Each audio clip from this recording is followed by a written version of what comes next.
नमस्कार दोस्तों, मैं अंशुमान शुक्ला स्वागत करता हूं आपका तक्षशिला ट्यूटोरियल के ऑनलाइन चैनल पर। दोस्तों, जैसा कि हम लोग लेसन पढ़ रहे हैं परमाणु संरचना, जिसका दोस्तों आज का लेक्चर लास्ट लेक्चर होगा। यानी दोस्तों आज का लेक्चर है लेक्चर नंबर 2.13। दोस्तों ये भी लेक्चर आपके लिए इंपॉर्टेंट है, जैसा कि है ये लास्ट लेक्चर है आपके लिए और लास्ट लेक्चर में कुछ इंपॉर्टेंट ही होगा। वो इंपॉर्टेंट क्या होगा, यहीं से दोस्तों हम स्टार्ट कर देंगे लेसन नंबर 3 का ओवरव्यू देना। यानी लेसन नंबर हम 3 में क्या पढ़ने वाले हैं। सो दोस्तों यही हम लास्ट लेक्चर में मेंशन करेंगे कि हमको लेसन नंबर 3 में क्या पढ़ना है और उसको विस्तृत रूप में हम कैसे पढ़ेंगे। ये सारी बातें दोस्तों हम करेंगे। और दोस्तों आज हम ये भी देखेंगे कि हम कैसे अनुचुंबकीय और कैसे प्रतिचुंबकीय पदार्थों के बारे में जानते हैं। सो दोस्तों इसी चीजों को स्टार्ट करते हैं और आइए दोस्तों स्टार्ट करते हैं लेक्चर को और देखते हैं आज क्या है। तो दोस्तों जैसा कि आप हेडिंग बनी हुई देख रहे हैं, लिखा हुआ है इलेक्ट्रॉनिक विन्यास के आधार पर तत्व। दोस्तों इसके बारे में सभी लोग परिचित हैं। लेक्चर नंबर 2.1 से लेकर लेक्चर नंबर 2.3 तक हमने इलेक्ट्रॉनिक विन्यास के बारे में बताया हुआ था। 2.1 में दोस्तों ये बताया था कि कैसे हम एसपीडीएफ से इलेक्ट्रॉनिक विन्यास बनाते हैं। फिर 2.2 में दोस्तों हमने आपको ये बताया हुआ था कि कैसे एसपीडीएफ को हम केएलएमएन में प्रदर्शित करते हैं या केएलएमएन में कैसे कन्वर्ट करेंगे। ये चीजें दोस्तों हमने लेक्चर नंबर 2.2 में बताया हुआ था। और दोस्तों लेक्चर नंबर 2.3 में आपसे ये डिस्कस किया हुआ था कि कक्षक क्या होते हैं, कैसे एस उपकोष में, पी उपकोष में, डी उपकोष में और एफ उपकोष में हम कक्षकों के बारे में जानेंगे। ये सारी चीजें किसके अंतर्गत आती हैं दोस्तों, ये सारी की सारी चीजें किसके अंतर्गत आती हैं, इलेक्ट्रॉनिक विन्यास। सो दोस्तों यहां से आपको इलेक्ट्रॉनिक विन्यास की इंपॉर्टेंस समझ में आ रही होगी कि आपके लिए केमिस्ट्री में सबसे इंपॉर्टेंट जो टॉपिक है, जो सबसे इंपॉर्टेंट कंटेंट है, वो आपके लिए क्या है दोस्तों, वो सिर्फ और सिर्फ इलेक्ट्रॉनिक विन्यास है। और इलेक्ट्रॉनिक विन्यास किसका बनाते हैं, सभी को पता है। जो भी इलेक्ट्रॉनिक विन्यास बनाया जाता है वो तत्वों का बनाया जाता है और तत्वों के परमाणु क्रमांक जो होते हैं उन्हीं का हम क्या करते हैं, इलेक्ट्रॉनिक विन्यास बनाते हैं। अब ये जो तत्व होते हैं, बहुत सारे तत्व हैं, उन तत्वों को कहां रखा जाता है, तो सभी को दोस्तों पता है कि इन सभी तत्वों को हम आवर्त सारणी में रखते हैं। सो दोस्तों सभी ने देखा होगा एक बड़ी सी आवर्त सारणी होती है, उसमें लगभग 118 तत्व होते हैं। सो दोस्तों ये जो बड़ी सी आवर्त सारणी है, इसको हम क्या कहते हैं, कैसे आवर्त सारणी आई, ये सारी बातें दोस्तों हम करेंगे लेक्चर नंबर 3 में करेंगे। यानी जब हम लेसन नंबर अपना 3 स्टार्ट करेंगे, लेक्चर नंबर 3.1, 3.2 इस तरीके से जब स्टार्ट करेंगे, सो ये सारी डिस्कशन हम वहां पर करेंगे। सो दोस्तों आज का हमारा डिस्कशन क्या है कि इलेक्ट्रॉनिक विन्यास के आधार पर तत्व, यानी जो ये आवर्त सारणी बनी है वो कैसे बांटी गई है। सो सभी को पता है सर एसपीडीएफ 4 ही उपकोष होते हैं और आवर्त सारणी को भी 4 भागों में बांटा गया है। कैसे, एस ब्लॉक के तत्व, कौन कौन से तत्व होते हैं दोस्तों, एस ब्लॉक एलिमेंट्स यानी एस ब्लॉक के तत्व, पी ब्लॉक के तत्व, डी ब्लॉक के तत्व और एफ ब्लॉक के तत्व होते हैं। सो दोस्तों यहां पर क्या लिखेंगे दोस्तों, इलेक्ट्रॉनिक विन्यास के आधार पर। तो दोस्तों हमने क्या लिखा, इलेक्ट्रॉनिक विन्यास के आधार पर तत्वों को कितने भागों में वर्गीकृत किया गया, 4 भागों में वर्गीकृत किया गया। और ये 4 भाग कहां से आए, जो दोस्तों उपकोष होते हैं उसी हिसाब से 4 भागों में हम वर्गीकृत करते हैं। सो वो भाग हमारे क्या हैं, सो लिख लेंगे यहां पर दोस्तों। तो दोस्तों वो 4 भाग कौन से हैं, पहला भाग है दोस्तों अक्रिय गैस तत्व, दूसरा भाग है निरूपक तत्व, तीसरा भाग है संक्रमण तत्व और चौथा भाग कौन सा दोस्तों, आंतरिक संक्रमण तत्व। दोस्तों परेशान होने की जरूरत नहीं है, यहां पर केवल और केवल आपको समझना है। ये सारी चीजें हम इन डिटेल में आपको नोट्स में दे रहे हैं। वो दोस्तों नोट्स आपको कहां मिलेंगे, डिस्क्रिप्शन बॉक्स में नीचे लिंक दिया हुआ है, वहां पर जाएंगे, क्लिक करेंगे, पीडीएफ को डाउनलोड करेंगे। और अगर कोई प्रॉब्लम होगी, पीडीएफ डाउनलोड करने में कोई प्रॉब्लम होती है तो हमारे कॉन्टैक्ट नंबर पर हमसे कांटेक्ट भी कर सकते हैं। सो दोस्तों बढ़ेंगे आगे की तरफ। लिखा हुआ है कि इलेक्ट्रॉनिक विन्यास के आधार पर तत्वों को 4 भागों में वर्गीकृत किया गया। पहले भाग को दोस्तों बोलते हैं अक्रिय गैस तत्व। सबने सुना होगा इसके बारे में कि अक्रिय गैस तत्व क्या होते हैं। तो दोस्तों यहां पर हम शॉर्ट में लिखे ले रहे हैं, क्या लिखेंगे, जिसके सभी कोश पूर्ण भरे होते हैं, जिसके सभी कोश पूर्ण भरे होते हैं, क्या कहलाते हैं दोस्तों, अक्रिय गैस तत्व कहलाते हैं। अब दोस्तों कोश के बारे में सभी को पता है, पूर्ण भरे आप कब जान पाएंगे, जब उनका आप क्या बनाएंगे, इलेक्ट्रॉनिक विन्यास बनाएंगे। और इलेक्ट्रॉनिक विन्यास बनाना हम जानते हैं, जैसा सभी को पता है कि अक्रिय गैस तत्व कौन से होते हैं, जिसके सभी कोश पूर्ण भरे होते हैं। यानी क्या होता है, सभी कोश पूर्ण भरे कैसे होंगे, जैसे सभी को क्या पता है, कोश में 2, 8, 18, 32 इस तरीके के इलेक्ट्रॉन्स होने चाहिए। अब इस तरीके से जो कोश जब हम इलेक्ट्रॉनिक विन्यास बनाएं के एलिमेंट में बनाएंगे तो उसके सभी कोश पूर्ण भरे होंगे। अब अगर कोश से नहीं समझ में आ रहा है तो आप क्या कर सकते हैं, उपकोश से समझ लीजिए। कोई भी कोश पूर्ण भरा कब होगा, पूर्ण का मतलब पूरी तरीके से भरा हुआ कब होगा, जब उसके उपकोश क्या होंगे, पूरे भरे होंगे, तभी तो कोश पूरे भरे होंगे। क्योंकि कोश से इलेक्ट्रॉन कहाँ रहते हैं, कोश में इलेक्ट्रॉन रहने के पहले कहाँ रहते हैं, उपकोश में, और उपकोश में भी इलेक्ट्रॉन कहाँ रहते हैं, ऑर्बिटल में रहते हैं। ये सारी डिस्कशन हम जानते हैं। यानी एस उपकोश में 2 इलेक्ट्रॉन होंगे, पी में 6 इलेक्ट्रॉन होंगे, डी में 10 इलेक्ट्रॉन होंगे और एफ में कितने इलेक्ट्रॉन होंगे, 14 इलेक्ट्रॉन होंगे। अब अक्रिय गैस तत्व क्या है, जिसके सभी कोश पूर्ण भरे होते हैं, क्या कहलाते हैं, अक्रिय गैस तत्व कहलाते हैं। अब अक्रिय गैस तत्वों को कहां रखा गया, सो दोस्तों ओवरव्यू ले लेते हैं कि आवर्त सारणी में इनको कहां स्थान दिया गया है, दाईं तरफ स्थान दिया गया है, और इन्हें शून्य वर्ग के एलिमेंट भी बोलते हैं। ये सारी बातें दोस्तों हम कहां डिस्कस करेंगे, जब हम अपना लेसन नंबर 3 स्टार्ट करेंगे, यानी कल से ही इन सब चीजों का डिस्कशन स्टार्ट करेंगे। सो दोस्तों सभी को पता है अक्रिय गैस तत्व कौन कौन से होते हैं, helium, neon, argon, krypton, xenon और रेडॉन। ये सारे के सारे जो तत्व हैं, यही दोस्तों कौन से तत्व हैं, ये सारे के सारे क्या हैं, अक्रिय गैस तत्व होते हैं। क्यों होते हैं, क्योंकि इनके सभी कोश दोस्तों क्या होते हैं, पूर्ण भरे होते हैं। अब दोस्तों पूर्ण भरे देख लेते हैं। नियॉन का परमाणु क्रमांक 10 होता है, ठीक है, आर्गन का 18 होता है, इसी तरीके से सबके परमाणु क्रमांक होते हैं। हीलियम का कितना होता है, 2 होता है। अब बात करते हैं सर हीलियम का अगर इलेक्ट्रॉनिक विन्यास बनाएंगे तो 1s2, और अगर के एलिमेंट में जाएंगे तो पहले कोश में कितने इलेक्ट्रॉन है, 2 ही तो इलेक्ट्रॉन है, ठीक है। अब देखिए एस पूरा भरा हुआ है कि नहीं, आधा तो नहीं है, पूरा भरा हुआ है। पूरा भरा होने का मतलब क्या है, एस उपकोश में कितने इलेक्ट्रॉन है, 2 इलेक्ट्रॉन है, 2 इलेक्ट्रॉन है, कोई दिक्कत नहीं है।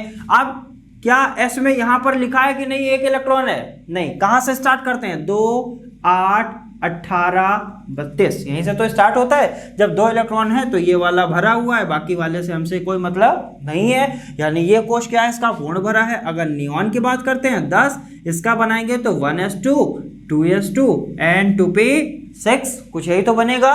जब इसको के एलिमेंट में कन्वर्ट करेंगे तो हम आपसे पूछे पहले कोश में कितने इलेक्ट्रॉन, 2 इलेक्ट्रॉन, दूसरे कोश में कितने इलेक्ट्रॉन, ये भी दूसरा कोश, ये भी दूसरा कोश, दोनों इलेक्ट्रॉन को जोड़ दीजिए, 2, 8, ठीक है, सिंपल सी बात है। ये भी क्या है, इसके सभी कोश पूर्ण भरे हैं।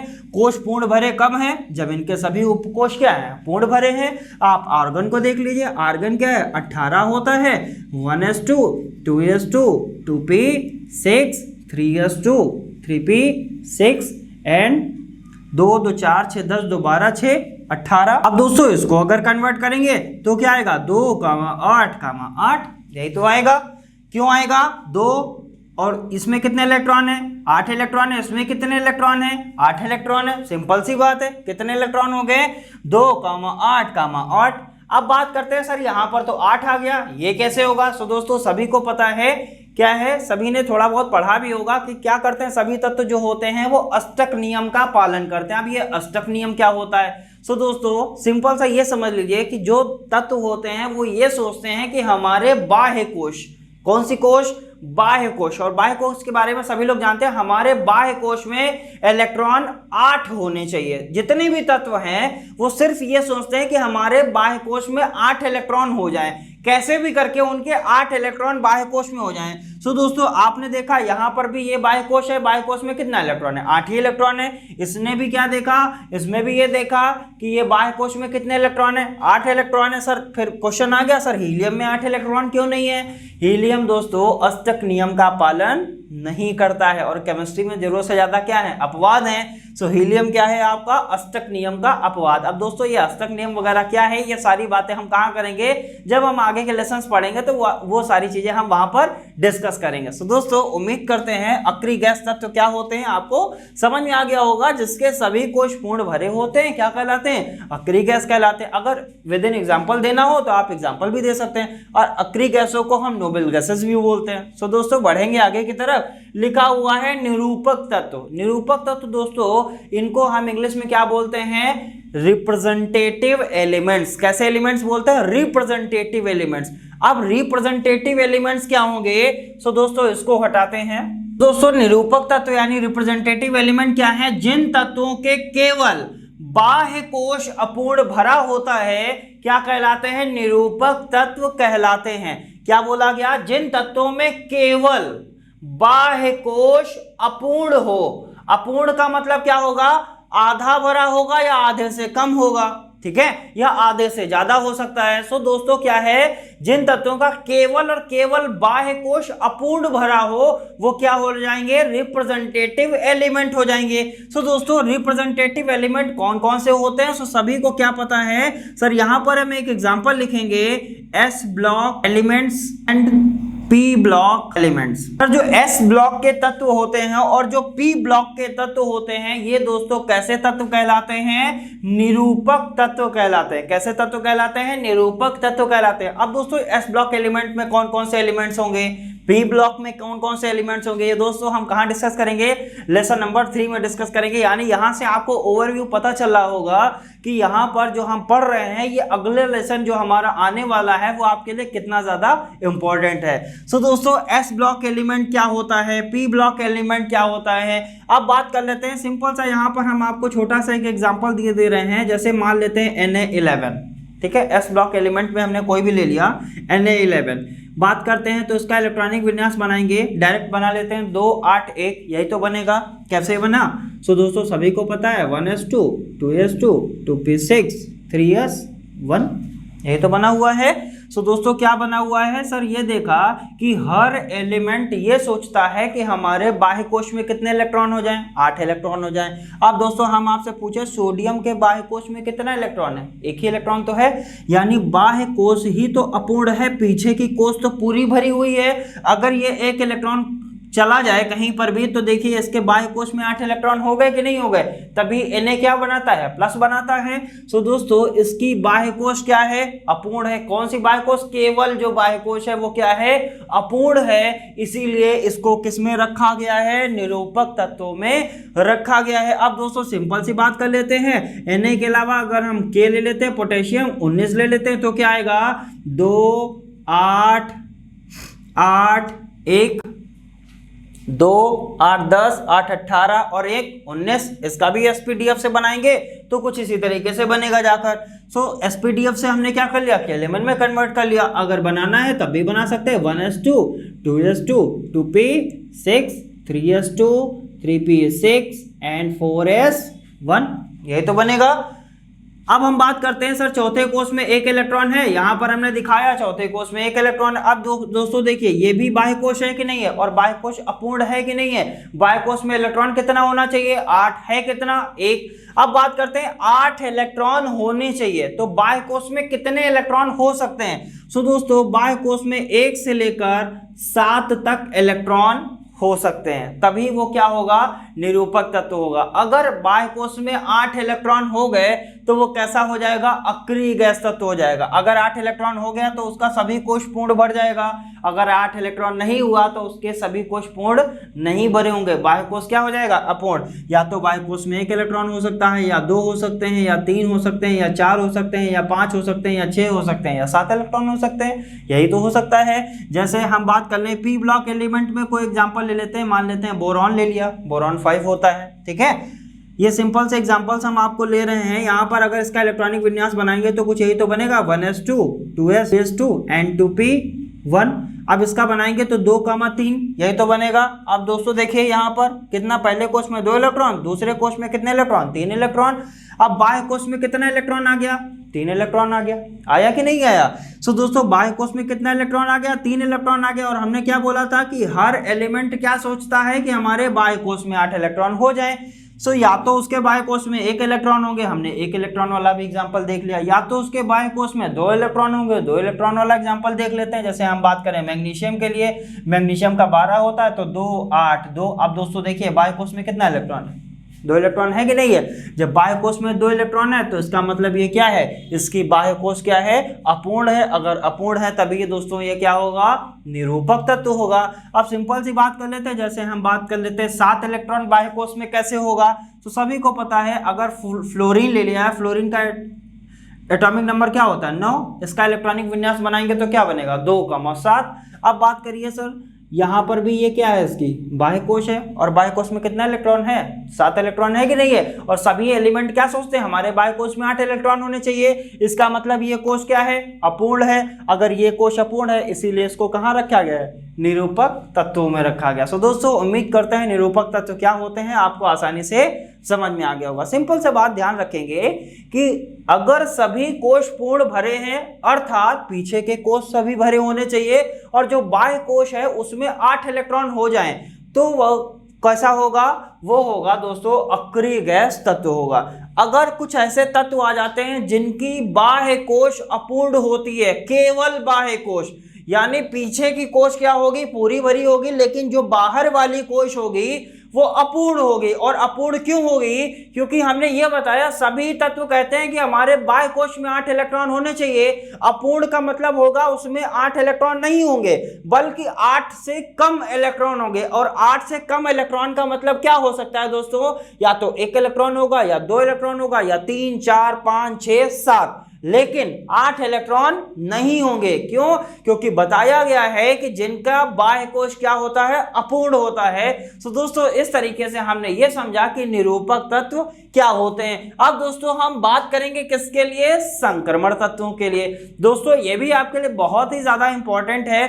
दोस्तों ये संक्रमण तत्व यहां तो इंपॉर्टेंट है ही, लेकिन जब आप इंटर में जाएंगे तो वहां पर पूरा संक्रमण तत्व यानी डी ब्लॉक एलिमेंट का बड़ा सा लेसन दिया हुआ है। सो दोस्तों ये सारी बातें हम कहां करेंगे, डी ब्लॉक एलिमेंट, इसको डिटेल में हम पढ़ेंगे, इंटर में भी पढ़ेंगे लेकिन फर्स्ट ईयर में भी हमको पढ़ना है। इसका मतलब जो डी ब्लॉक एलिमेंट है वो आपके लिए बहुत ही ज्यादा इंपॉर्टेंट है। सो दोस्तों हम बात करते हैं डी ब्लॉक एलिमेंट यानी संक्रमण तत्व की बात करते हैं तो यहां पर लिख लेंगे जिन तत्वों के, अब दोस्तों हमने क्या लिखा, जिन तत्वों के बाहर के 2 कोश अपूर्ण होते हैं। जिन तत्वों के बाहर के कितने कोश अपूर्ण हो जाएं दोस्तों, 2 कोश अपूर्ण हो जाएं तो वो क्या कहलाएगा, वो कहलाएगा दोस्तों संक्रमण तत्व कहलाएगा। यानी इसको इंग्लिश में बोलते हैं ट्रांजिशन एलिमेंट्स। जैसे निरूपक तत्वों को क्या बोलते थे, रिप्रेजेंटेटिव एलिमेंट्स, इसको क्या बोलते हैं, ट्रांजिशन एलिमेंट्स। अब ट्रांजिशन एलिमेंट्स कौन से होते हैं तो दोस्तों इसको हटाएंगे और लिख लेंगे। सो दोस्तों एग्जांपल कौन सा होता है ट्रांजिशन एलिमेंट्स यानी संक्रमण तत्व कौन से होते हैं, डी ब्लॉक एलिमेंट्स। अब दोस्तों यहां पर अगर हम बात कर लेते हैं तो यहां पर क्या होता है, ये होता है, यहां पर लिख लेंगे वर्ग संख्या 18 के तत्व यानी अक्रिय गैस तत्व कौन से होते हैं, वर्ग संख्या 18 के जो तत्व होते हैं कौन कौन से, हीलियम, नियान, आर्गन, क्रिप्टॉन, जीनॉन और रेडॉन, ये सारे कौन से तत्व होते हैं, ये अक्रिय गैस तत्व होते हैं। और निरूपक तत्व कौन से होते हैं दोस्तों, एस ब्लॉक एलिमेंट होते हैं, पी ब्लॉक एलिमेंट होते हैं। अब दोस्तों हमने क्या बोला, हमने ये कहा कि संक्रमण तत्व कौन से होते हैं, डी ब्लॉक एलिमेंट होते हैं। अब तो आप अंदाजा भी लगा सकते हैं आंतरिक संक्रमण तत्व कौन से होते हैं, एफ ब्लॉक एलिमेंट्स होते हैं। सो दोस्तों अब ये बात करते हैं संक्रमण तत्व में ये बोला गया जिनके बाहर के कितने कोश अपूर्ण हो, 2 कोश अपूर्ण होते हैं, क्या कहलाते हैं, संक्रमण तत्व कहलाते हैं। अब 2 कोश अपूर्ण कैसे होंगे, जैसे सिंपल सी हम बात मान लेते हैं, यहां पर क्या ले लेते हैं, स्कैंडियम। स्कैंडियम 21 होता है, ठीक है। स्कैंडियम क्या ले लिया, स्कैंडियम का परमाणु क्रमांक 21 ले लिया। अब इसका इलेक्ट्रॉनिक विन्यास बनाएंगे 1s2 2s2 2p 6 3s2 3p 6 and 4s2 and 3d1। देखिए जरा 2 2 4 6 10 2 12 6 18 2 20 और 1 21। पहले कोश में कितना इलेक्ट्रॉन, 2 इलेक्ट्रॉन। दूसरे कोश में कितने इलेक्ट्रॉन, 8 इलेक्ट्रॉन। तीसरे कोश में कितने इलेक्ट्रॉन। सो दोस्तों सभी का आंसर क्या होगा, सर तीसरे कोश में 8 इलेक्ट्रॉन की तीसरे कोश में 9 इलेक्ट्रॉन। सो दोस्तों तीसरे कोश में इलेक्ट्रॉन की संख्या कितनी होगी, 9। और चौथे कोश में कितने इलेक्ट्रॉन होंगे, 2 इलेक्ट्रॉन। अब दोस्तों कंफ्यूजन हो गया, सर तीसरे कोष में 9 इलेक्ट्रॉन कहाँ से आ गए। सो दोस्तों सभी को पता है सर ये भी तीसरी कोष है, ये भी तीसरी कोष है और ये भी तीसरी कोष है।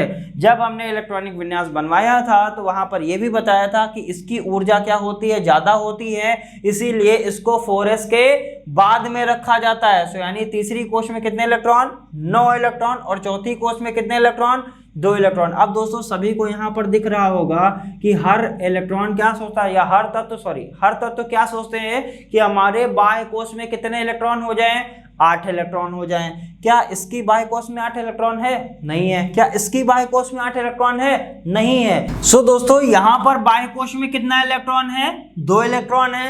अगर हम सोचे कि कैसे भी करके इन 2 इलेक्ट्रॉन को हम हटा भी देते हैं, तब बाह्य कोष कौन सी हो जाएगी, तब बाह्य कोष ये वाली हो जाएगी। अब भी लेकिन भी यहां पर क्या है, यहां पर भी बाह्य कोष में 8 इलेक्ट्रॉन नहीं है। इसका मतलब इसकी कितनी कोष अपूर्ण है, तो आप कहेंगे सर इसकी दोनों कोष क्या है, अपूर्ण है। यानी इसकी कितनी कोष अपूर्ण है, 2 कोष अपूर्ण है। इसीलिए इन तत्वों को दोस्तों क्या कहा जाता है, संक्रमण तत्व कहते हैं। कौन से तत्व कहते हैं, संक्रमण तत्व या ट्रांजिशन एलिमेंट्स। क्या होते हैं, जिनके बाहर के 2 कोष अपूर्ण होते हैं, क्या कहलाते हैं, संक्रमण तत्व कहलाते हैं। अगर हम आपसे कहें सर क्रोमियम 24, सभी ने इसका इलेक्ट्रॉनिक विन्यास बनाया होगा, क्या बनेगा, 1s2 2s2 2p6 3s2 3p6 3p6 4s 1 3d5, कुछ यही तो बनेगा।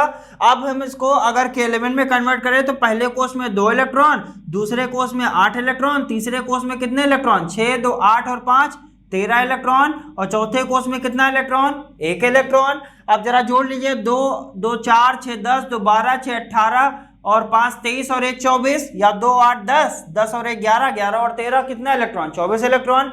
सर 24 इलेक्ट्रॉन यहाँ पर भी है, 24 इलेक्ट्रॉन यहाँ पर भी है। अब दोस्तों हम बात करते हैं क्या बाह्य कोष में यहाँ 8 इलेक्ट्रॉन है, तो आपका आंसर क्या होगा, सर नहीं है। ठीक है, अगर हम इस इलेक्ट्रॉन को हटा भी देते हैं तो क्या इससे पीछे वाली कोष में 8 इलेक्ट्रॉन है, तो आप कहेंगे सर यहां पर भी 8 इलेक्ट्रॉन नहीं है। इसका मतलब इसकी बाहर की कितनी कोष अपूर्ण है, तो आप क्या कहेंगे, सर इसकी बाहर की 2 कोष अपूर्ण है। इसीलिए इन तत्वों को दोस्तों हम क्या कहते हैं, संक्रमण तत्व कहते हैं। और संक्रमण तत्व दोस्तों कौन से होते हैं, डी ब्लॉक के तत्व क्या कहलाते हैं, संक्रमण तत्व कहलाते हैं। सो दोस्तों उम्मीद करते हैं संक्रमण तत्व क्या होगा आपको आसानी से समझ में आया होगा। अब दोस्तों हम बात करेंगे किसके लिए, आंतरिक संक्रमण तत्व यानी इनर ट्रांजिशन एलिमेंट्स। क्या बोलते हैं इसको, इनर ट्रांजिशन एलिमेंट्स। ये जो तत्व होते हैं ये कहीं ना कहीं संक्रमण तत्व से ही निकलकर बाहर आए हैं। अब ये संक्रमण तत्व से निकलकर बाहर कैसे आए हैं, ये दोस्तों कहां पता चलेगा, जब हम लेसन नंबर 3 स्टार्ट करेंगे, यानी कल से आपको धीरे धीरे समझ में आने लगेगा कि ये सारे तत्व क्या होते हैं और कैसे इनको रखा जाएगा। सो दोस्तों हम बात करेंगे आंतरिक संक्रमण तत्व के लिए। सो इसकी डेफिनेशन होती है दोस्तों, जिन तत्वों के बाहर के 3 कोष अपूर्ण होते हैं, 3 कोष अपूर्ण भरे होते हैं, क्या कहलाते हैं दोस्तों, आंतरिक संक्रमण तत्व कहलाते हैं। कितने कोष अपूर्ण भरे होने चाहिए, 3 कोष। जैसे हमने यहां पर देखा, यहां कितने कोष अपूर्ण भरे थे, 2 कोष अपूर्ण भरे थे। यहां पर कितने कोष अपूर्ण भरे होने चाहिए, 3 कोष अपूर्ण भरे होने चाहिए। अगर 3 कोष अपूर्ण भरे हैं तो दोस्तों वो क्या कहलाएंगे, आंतरिक संक्रमण तत्व कहलाते हैं। सो दोस्तों एग्जाम्पल हम यहाँ पर लिखे दे रहे हैं आपके लिए, लेकिन आपको क्या करना है, इसका इलेक्ट्रॉनिक विन्यास बनाना है और ये देखना है कि इसमें 3 कोष अपूर्ण कैसे भरे होंगे। सो दोस्तों एग्जाम्पल लिख देते हैं। सो दोस्तों आंतरिक संक्रमण तत्व कौन से होते हैं, एफ ब्लॉक एलिमेंट्स। कौन से तत्व, एफ ब्लॉक एलिमेंट्स। एग्जाम्पल हम छोटा सा दिए दे रहे हैं 58। ठीक है, आप इसका क्या करेंगे, इलेक्ट्रॉनिक विन्यास बनाएंगे। कैसे बनाना है ये लेक्चर नंबर 2.1 में हमने आपको क्लियर किया हुआ है। पहले आप एसपीडीएफ में बनाएंगे, फिर इसको K11 में कन्वर्ट करेंगे। कैसे कन्वर्ट करेंगे दोस्तों हमने कहाँ बताया हुआ है, ये हमने लेक्चर नंबर 2.2 में आपसे डिस्कस किया हुआ है कि एसपीडीएफ को K11 में कैसे कन्वर्ट किया जाएगा। सो दोस्तों जब आप 58 का इलेक्ट्रॉनिक विन्यास बनाएंगे तो आप ये पाएंगे कि इसके बाहर के कितने कोश अपूर्ण होंगे, 3 कोश अपूर्ण होंगे, इसीलिए इनको क्या कहते हैं, आंतरिक संक्रमण तत्व कहते हैं। अब सो दोस्तों इसको कहां रखा गया है, एफ ब्लॉक एलिमेंट यानी आंतरिक संक्रमण तत्व जिनके 3 कोश अपूर्ण होते हैं एफ ब्लॉक एलिमेंट में रखे जाते। एफ ब्लॉक एलिमेंट जो होते हैं वो क्या कहलाते हैं, आंतरिक संक्रमण तत्व कहलाते हैं। अब दोस्तों यहां से आपको यह समझ में आ रहा होगा जो आवर्त सारणी आपकी बनेगी उसमें कितने ब्लॉक होंगे, उसमें कितने ब्लॉक होंगे। सो दोस्तों सभी को पता चल रहा होगा सर उसमें हम 4 ब्लॉक बनाएंगे। कौन कौन से, एस ब्लॉक बनाएंगे, पी ब्लॉक बनाएंगे, डी ब्लॉक बनाएंगे और एफ ब्लॉक बनाएंगे। अब दोस्तों जैसा कि हमने ये देखा अक्रिय गैस क्या होते हैं, जिसके सभी कोश पूर्ण भरे होते हैं, अक्रिय गैस कहलाता है। निरूपक तत्व क्या होते हैं, जिसका केवल एक कोश अपूर्ण होता है, बाहर का क्या कहलाता है, निरूपक तत्व कहलाता है। संक्रमण तत्व क्या कहलाता है, जिसके 2 कोश अपूर्ण होते हैं बाहर के, संक्रमण तत्व कहलाते हैं। आंतरिक संक्रमण क्या होते हैं, जिनके बाहर के 3 कोश अपूर्ण होते हैं, क्या कहलाते हैं, आंतरिक संक्रमण तत्व कहलाते हैं। सो दोस्तों उम्मीद करते हैं ये सारी चीजें आपको आसानी से समझ में आई होंगी। अब दोस्तों बढ़ेंगे आगे की तरफ और देखेंगे अपना अगला टॉपिक। तो दोस्तों हमारा अगला टॉपिक और लास्ट टॉपिक क्या है, चुंबकीय गुण, यानी इस लेसन का लास्ट लेक्चर का लास्ट टॉपिक क्या है, चुंबकीय गुण। क्या होता है, मैग्नेटिक प्रॉपर्टीज, यानी चुंबकीय गुण क्या है। सो दोस्तों यहां पर हम लिख लेते हैं कि चुंबकीय गुण 2 तरीके से होते हैं। कौन कौन से, अनुचुंबकीय और प्रतिचुंबकीय। जो आपको तत्व दिए होते हैं दोस्तों वो या तो वो अनुचुंबकीय होंगे या तो वो प्रतिचुंबकीय होंगे। अब सर ये अनुचुंबकीय क्या है और प्रतिचुंबकीय क्या है। सो दोस्तों अनुचुंबकीय को पैरामैग्नेटिक बोलते हैं और प्रतिचुंबकीय को डायामैग्नेटिक कहते हैं। अनुचुंबकीय को पैरामैग्नेटिक और प्रतिचुंबकीय को दोस्तों क्या कहते हैं, डायामैग्नेटिक। अब बात करते हैं सर अनुचुंबकीय का मतलब क्या होता है और प्रतिचुंबकीय का मतलब क्या होता है। तो दोस्तों यहाँ पर हम क्या लिखेंगे, तो दोस्तों हमने यहाँ पर लिखा है तत्वों के इलेक्ट्रॉनिक विन्यास करने पर जो तत्व होते हैं उनका जब आप इलेक्ट्रॉनिक विन्यास करेंगे अगर उनमें क्या हो जाए, अयुग्मित इलेक्ट्रॉन होते हैं तो वो तत्व कैसे होंगे, अनुचुंबकीय होंगे। अब हम आपसे कहें सर प्रतिचुंबकीय क्या होगा, तो वही डेफिनेशन लिखेंगे। क्या लिखेंगे दोस्तों, तत्वों के इलेक्ट्रॉनिक विन्यास करने पर जिनमें युग्मित इलेक्ट्रॉन होते हैं, जिनमें दोस्तों क्या होता है, युग्मित इलेक्ट्रॉन होते हैं, वो क्या कहलाते हैं दोस्तों, प्रतिचुंबकीय तत्व कहलाते हैं। यानी अनुचुंबकीय तत्व क्या होते हैं, जिनमें अयुग्मित इलेक्ट्रॉन होते हैं, अनुचुंबकीय कहलाते हैं। जिनमें युग्मित इलेक्ट्रॉन होते हैं प्रतिचुंबकीय कहलाते हैं। अब दोस्तों अयुग्मित और युग्मित क्या होता है, सभी को पता होगा। युग्मित का मतलब क्या होता है, युग्मित का मतलब होता है जोड़े में, और जोड़ा कितने का होता है, 2 का होता है कि नहीं होता है। जोड़ा आप तभी तो बोलते हैं जब एक जैसी 2 चीजें होती हैं, तभी आप क्या कहते हैं सर ये जोड़े में है, ठीक है। सो युग्मित का मतलब होता है जोड़ा का होना और अयुग्मित का मतलब होता है जोड़ा उसमें नहीं होता है। यानी युग्मित का मतलब हम बोलते हैं पेयर का होना और अयुग्मित को बोलते हैं, क्या बोलते हैं, अनपेयर्ड इलेक्ट्रॉन। क्या बोलते हैं, अनपेयर्ड इलेक्ट्रॉन। और युग्मित को क्या बोलते हैं, पेयर्ड इलेक्ट्रॉन। यानी यहां से आप समझ सकते हैं जोड़ा नहीं होता है। किसका जोड़ा नहीं होता है दोस्तों, इलेक्ट्रॉन का जोड़ा नहीं होता है। और युग्मित इलेक्ट्रॉन का मतलब क्या होता है, इलेक्ट्रॉन का जोड़ा होता है। सो दोस्तों अयुग्मित का मतलब हमने क्या बताया, हमने ये कहा कि इलेक्ट्रॉन का जोड़ा नहीं होता है। अगर इलेक्ट्रॉन का जोड़ा नहीं है तो क्या होगा, अयुग्मित है। अगर अयुग्मित इलेक्ट्रॉन होंगे तो वो पदार्थ कैसा होगा या वो तत्व कैसा होगा, तो आप क्या कहेंगे सर, अनुचुंबकीय होगा।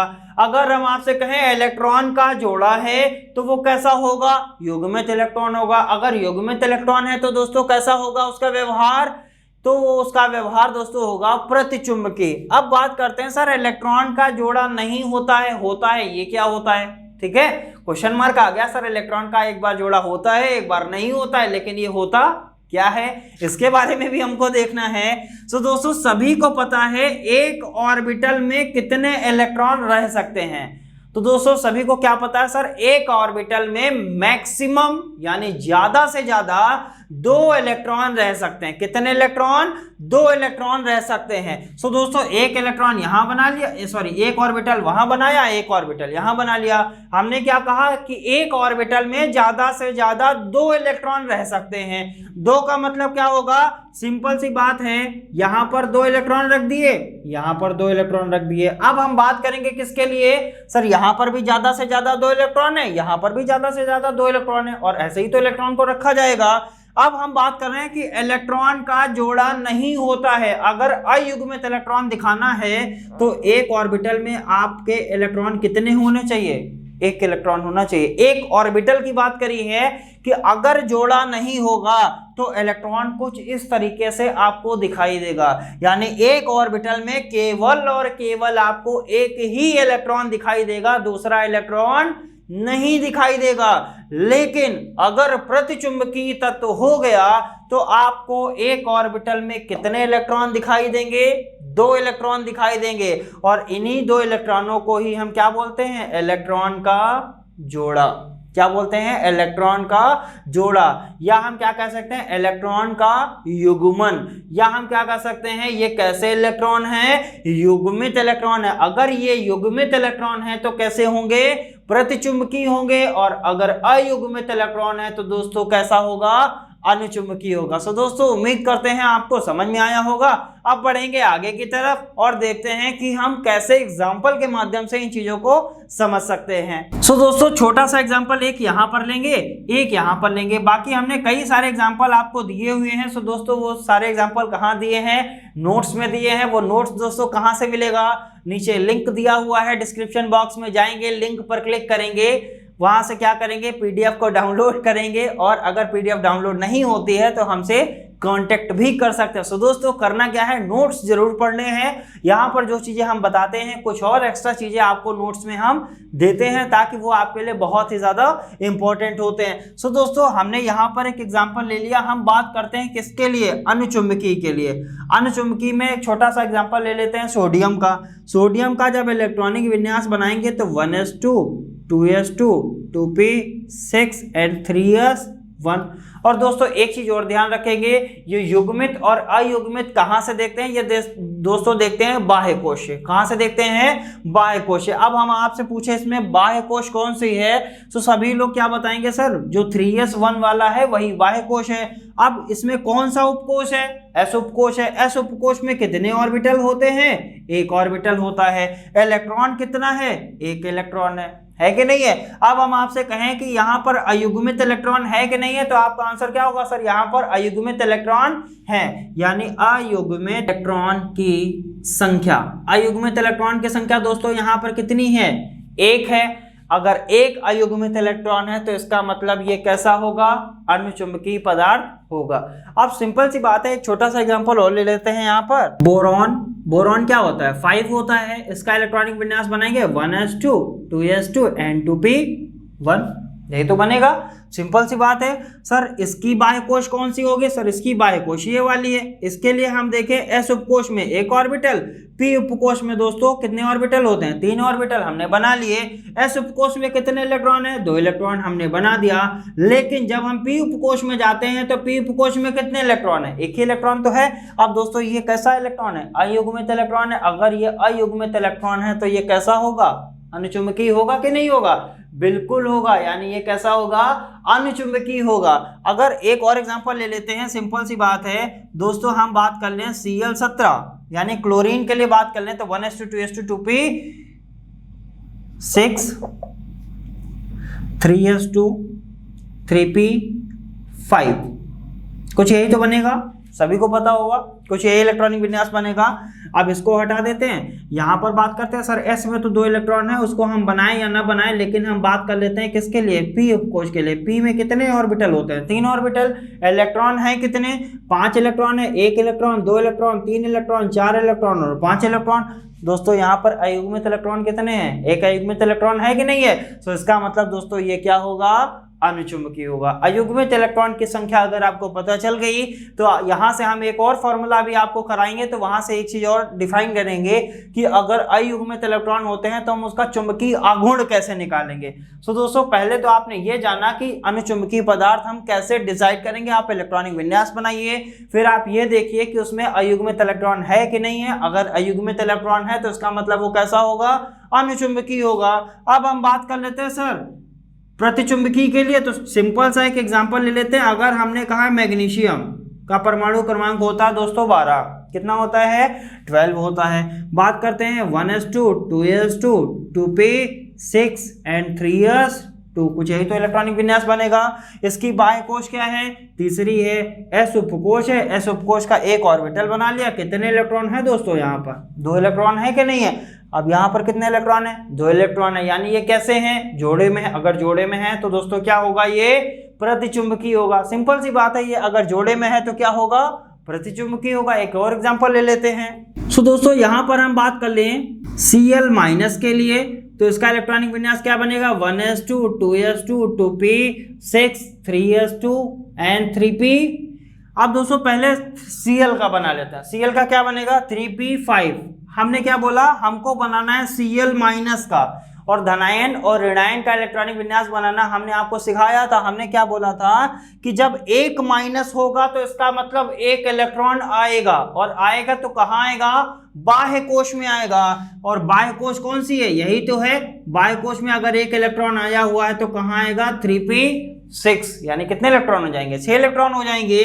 अब दोस्तों यहाँ पर p में कितने ऑर्बिटल होते हैं, 3 ऑर्बिटल होते हैं। हमने बना लिए, कितने इलेक्ट्रॉन है, 6, 1 2 3 4 5 और 1, 6 इलेक्ट्रॉन। क्या यहाँ पर कोई अयुग्मित इलेक्ट्रॉन है, तो दोस्तों सभी का आंसर क्या होगा, सर यहाँ पर कोई अयुग्मित इलेक्ट्रॉन नहीं है, इसीलिए दोस्तों ये क्या होंगे, प्रतिचुंबकीय होंगे। सो दोस्तों अब बढ़ते हैं आगे की तरफ और दोस्तों देखते हैं कि चुंबकीय आघूर्ण कैसे निकाला जाएगा। तो दोस्तों यहाँ पर हमने एक फॉर्मूला लिख लिया है। फॉर्मूला क्या है, चुंबकीय आघूर्ण को हम किससे रिप्रेजेंट करते हैं, इसे बोलते हैं म्यू। क्या बोलते हैं, म्यू, यानी चुंबकीय आघूर्ण को म्यू से प्रदर्शित करते हैं। इसका फॉर्मूला क्या होता है, √n+2 bm।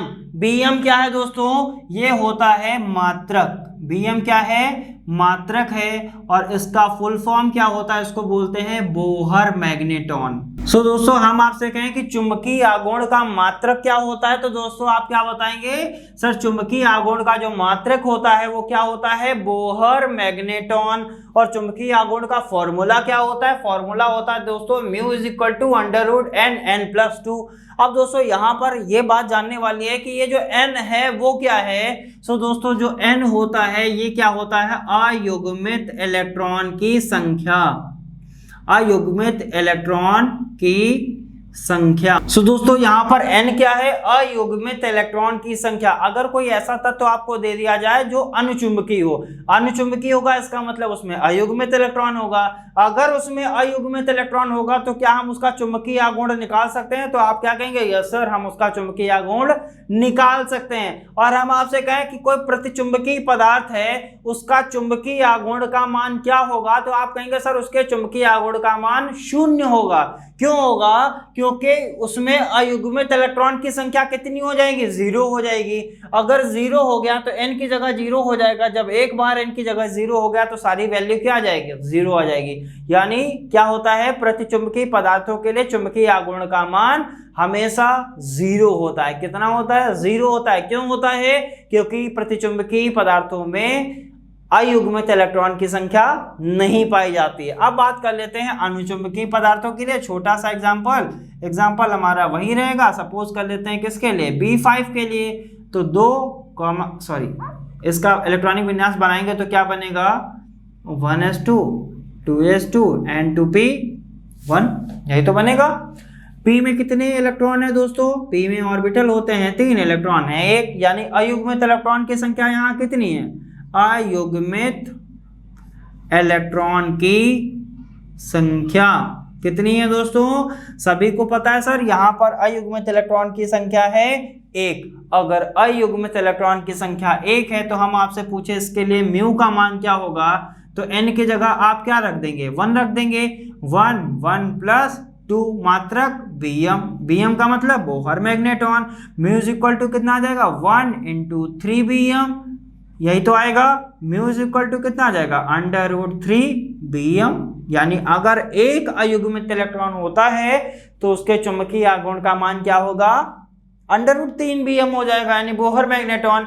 अगर कोई ऐसा तत्व दे दिया जाए जिसमें यह कहा जाए कि अयुग्मित इलेक्ट्रॉन की संख्या 2 है, ठीक है, अब बोरॉन वाला हटा दिया, हमने आपसे सिंपल सा बोल दिया कि कोई एक ऐसा एलिमेंट है जिसके अयुग्मित इलेक्ट्रॉन की संख्या कितनी है दोस्तों, अयुग्मित इलेक्ट्रॉन की संख्या 2 है। अगर अयुग्मित इलेक्ट्रॉन की संख्या 2 हो गया तो n की जगह कितना हो जाएगा 2 हो जाएगा, तो क्या हो जाएगा यहाँ पर 2 × 4 हो जाएगा, यानी यहाँ पर कितना आ जाएगा √8 Bm हो जाएगा, यानी √8 बोहर मैग्नेट्रॉन। ये कब होगा जब अयुग्मित इलेक्ट्रॉन की संख्या बढ़ जाएगी, यानी जितनी अयुग्मित इलेक्ट्रॉन की संख्या होती है वो यहाँ पर रखेंगे, आप क्या निकाल लेंगे चुंबकीय आघूर्ण का मान आसानी से निकाल लेंगे। सो दोस्तों उम्मीद करते हैं लेसन नंबर 2 आपको आसानी से समझ में आया होगा। अब दोस्तों कल से हम लोग स्टार्ट करेंगे लेसन नंबर 3। आज का लेसन हमारा यहीं पर समाप्त होता है। सो दोस्तों मिलेंगे नेक्स्ट लेसन के साथ अगले लेक्चर में। धन्यवाद।